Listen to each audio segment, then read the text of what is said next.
Tracey's Basement Geeky Collector Hunts brings you Flea Market Finds Fridays, where we hunt local flea markets for new finds for our collection. Toys, comics, collectibles, maybe even a bit of nostalgia. So stick around and see what we found in this week's haul, because you never know what you're going to find at the flea market.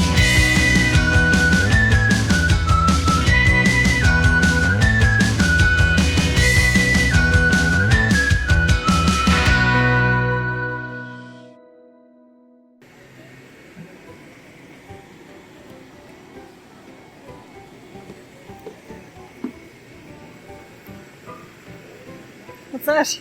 I think this is a classic Pong console. Nice. One of the 7 billion Pong consoles. I'm assuming it's just a TV game with knobs, so... Awesome. Gotta be a Pong console. And manual scoring.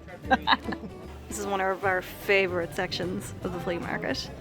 This guy has so many books, and they are super decent price, and we always end up leaving with a stack. Missy especially, because there's tons of kids' books. What you got, Missy? Typewriter. Yeah? Does it work? A little.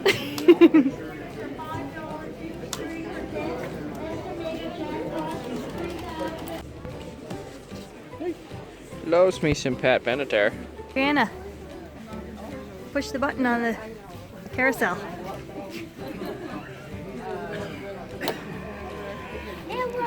It works! That's pretty cool. Time to go check out the Toy Man.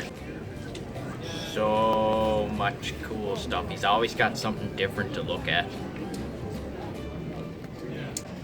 This is great for anybody in the market for any wrestling figures.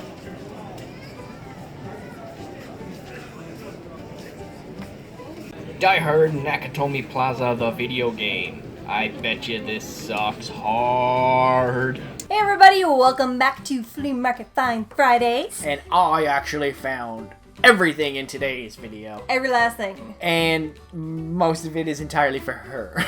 So, that I picked up everything in today's video. I gave it to her as presents because, hey, we're just so in love, you know? We've been together forever, but the love is still fresh as ever. I've gone full Jacques Cousteau on that one. The love was still fresh as ever. SpongeBob Jacques Cousteau. 15 years later. So, yes. Okay, well, let's get the smaller things that I got you out of the way first.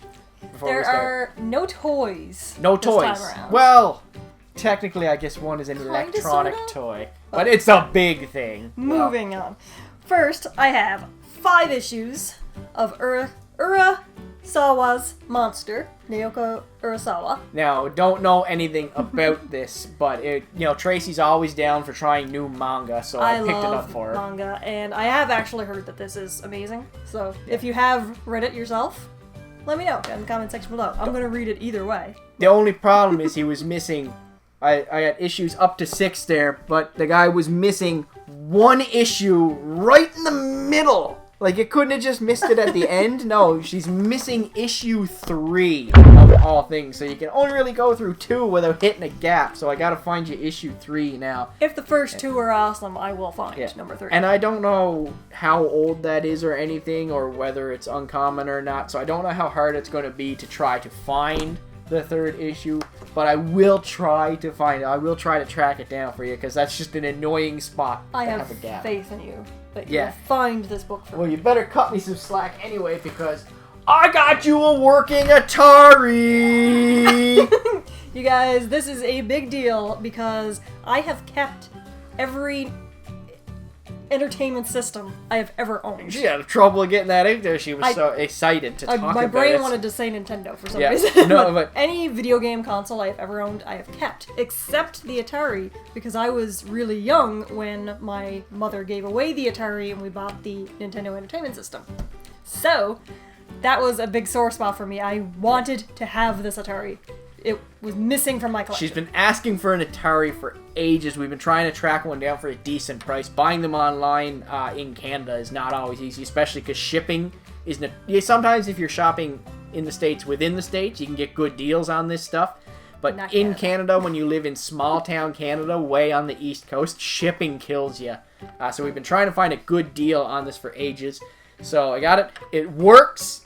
It came with 2 joysticks. All the cables. All the cables, and it came with 5 games. We've got the classic Asteroids. Woohoo. These are like You can't classics. beat Asteroids. These are like standard classics here. We've got Space Invaders. I mean, Also extremely classic. there's a reason they're called classics, eh? There's a reason why they're the remembered ones. We've got Missile Command. Everybody remembers Missile Command. Very Everybody good. coming down, trying to keep your bases safe, shooting all the things. And now we got a little bit more abstract one, and then a true classic in every sense of the word, for all the wrong reasons. But we have Swordquest Earthworld, which is very cool if you know the history behind the Swordquest and World games. Blank World games. Yeah, very, very cool. Actually, the Angry Video Game Nerd did a really good episode talking about the Atari contests and everything and how the last game never came to be, but it was supposed to be a quadrilogy of games. You should definitely go check that out because it's a really fun video to watch. And we've got the immortal Infamous classic E.T. Yes. The immortal classic. So bad. It's actually kind of fun how bad it is. Yeah. but- Well, it's at the point no. in our lives now where bad games are fun just like bad movies. Exactly. You know what I mean? Especially going back to the old ones. They have that kind of B-movie sense, the B-movie charm. You know how like a bad movie from the 80s, if you're in the 80s, you might have found it bad unless you're like, cool like us. No. We're so cool. Look how cool we are. But you know what I'm saying. Like those 80s movies sometimes get a second life moving on. Yeah. And bad video games have been getting a second life as the years go on lately too. It's bad retro is a thing, and it's You're able very to look back and appreciate it for what it was. It's very in. Bad retro is in. Cheesy retro, bad retro, all that stuff is super in. And honestly, those communities are where you'll find the most interesting people, like especially in movies, the B-movie communities.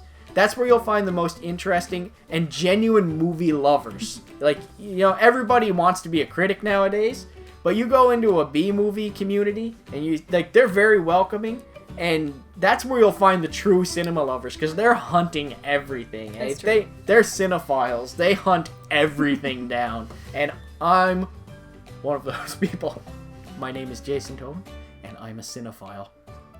It doesn't sound nice, though, Sounds does horrible, it? yeah. But that's what it's called. Okay, since you got all the good things this thing, and I just went on a rant about B-movie, well, not really a rant, but more of a passionate speech about the B-movie Spiel. community and B-movie fans, like myself, I have to dive into Bargain Bin Comics! So, I got a bunch of horror comics again. These are more horror comics, very eclectic bunch Yes. that I found here. Can't beat the horror comics though. So the first one I wanted to show off was Boris Karloff. And I honestly bought that just because it says Boris I know. Karloff on it. I love Boris Karloff, so, and anything of old Universal horror and stuff like that. So this was Boris Karloff's Tales of Mystery. I don't care if it sucks, I want it. I wanted it because it says Boris Karloff on it. I picked up Ghost Stories. This is another one of those 15-cent covers. And I really like the creepy ghost with the empty armor there. And he's going into the hallway. Very cool. Love that. That's my kind of thing right there. That's those an excellent classic cover. covers. I found all new Ghostly Tales, which I didn't know there was an all new Ghostly Tales. I know of Ghostly Tales. These are beat to hell. Like, they're just torn apart. This one's got pen writing all over it, but it's pretty cool to have these because they're classic horror comics, and I didn't know there was an all new Ghostly Tales. Speaking of all new, we've got all new Monster Hunters, and I was sold on the Creepy, Crabby, Clumsy, Crawly, Cold-Blooded Creatures comics. That's it. Say that 10 times fast. That just sounded cool. Or you want to show these ones off? I picked these ones up. We got a couple of Monster Menace. Issues 1 and 2. Issues 1 and 2. They're really bright and colorful, these two. This one's got a whole whack of monsters on the front. And this one has like a really cool looking dragon. I like that cover. Yeah, so I didn't know what we was getting into with this one. I don't know what kind of feel it's going for, but it was bright and colorful and it was fun looking. It's monsters. So I decided to give it a try. I like bright, colorful, fun stuff. Lastly, I've got the Occult Files of Dr. Spector. Now these are pretty old too. This is number 25. And these ones I can't find the number on, so Yes. I don't actually know what number they are. Some of those ones are really hard to figure out which issue they are when you're Yeah. trying to track them like I do. You have no idea which Yeah. issues they are. But this one is newer. This is Whitman Comics, and this one actually has the number on it. These ones are old Gold Key comics. These ones are pretty old. Gold Key comics were pretty old. It has 25 cents and 30 cents on it. And yeah, so I mean, come on, the Occult Files of Dr. Spector. And this one almost looks like a clay mud version of Swamp Thing fighting an alligator. So come on, fire-breathing dragon, clay mud man Swamp Thing fighting an alligator. Like, what about me that you guys know wouldn't buy that? I mean, come on. This one looks like the Wizard of Oz. The Wizard of Oz, get out of here! You've ruined it. I don't want that one anymore. That doesn't sound scary anymore. That ain't no Wizard of Oz. He looks more like he's gonna pop out of that coffin and tie her to the railroad tracks. That was our haul for this week. Not an enormous haul, but enormous in value. Oh, it's awesome haul Personal, because sympathetic value. I got so many points for finding her in Atari. Like, it was great. So many points. I mean, I was in the positive points book. Like, I'm in the points book. I've got a buffer zone now for my next few screw-ups. So, you know, that's how it works. You're supposed to, you know, have a backup. Yeah. So, I got a backup. That puts you way in the positive right I'm there. in the positive point system now. My points card is full. I gotta spend them so that they don't expire. But you guys, of course, let us know what you thought of the haul down in the comments section below. Let me know if you are old enough to remember Atari. That was Sure. the Everybody. first system of our childhood. Yeah, but even, you know, the young kids nowadays playing games, they still know what an Atari is. Come on, you gotta be educated on the classics. I Come know on. kids that don't even know what a Super Nintendo was. Yeah, I'll give you that. I'll give you that. Kids playing the Atari now, it just blows their mind. You know, we've had this hooked up and had like Adriana's cousins. Adriana loves it. I picked up California Games for it, and Adriana's hooked on California Games of it's all things. adorable. She loves it. We had her cousins up playing it and stuff like that, and they just don't get it. They just don't get it at all. They do not understand it. They're very, very the Fortnite generation. So they don't understand the charm of all these old beeps, boops, and bops, and why it excited us so much back in the day. But, you That's all know, there is to it. it's a different generation. It's still there for us to appreciate, and we've got a working relic of it in our museum of awesome. So that's pretty cool. And of course, you guys, if you enjoy what we're doing with these videos, let us know by liking, sharing, subscribing, and leaving a comment down in the comment section below. And if you played Atari, what was your favorite game on Atari? Yes, let us know. That's a good question. I'd like to. What is your favorite game for the Atari? I was really hooked on Q*bert. Unfortunately, I haven't found a copy of Q*bert yet, Not but yet. I was hooked on Q*bert. I loved that game. I was all about Plaque Attack. Yeah, you played the game with the teeth. I actually found your copy of Plaque Attack. I bought Plaque Attack before I found the Atari. I found that in That made the need for the Atari that much I found that in a pawn shop in New Brunswick, and there was Plaque Attack there. Tracy's like, I grew up on that game. Okay, I said, I'll buy it for you, and then when I find an Atari, you know, someday we'll find an Atari and you'll have it. And then it took years to get a good Atari, but that's a It worked out in the end. It's such a stupid game. You can also follow us on Instagram, Twitter, Facebook, and Snapchat at Tracey's Basement, Jason from TB on Twitter, and of course, as always, guys, keep coming back for more Tracey's Basement. Bye!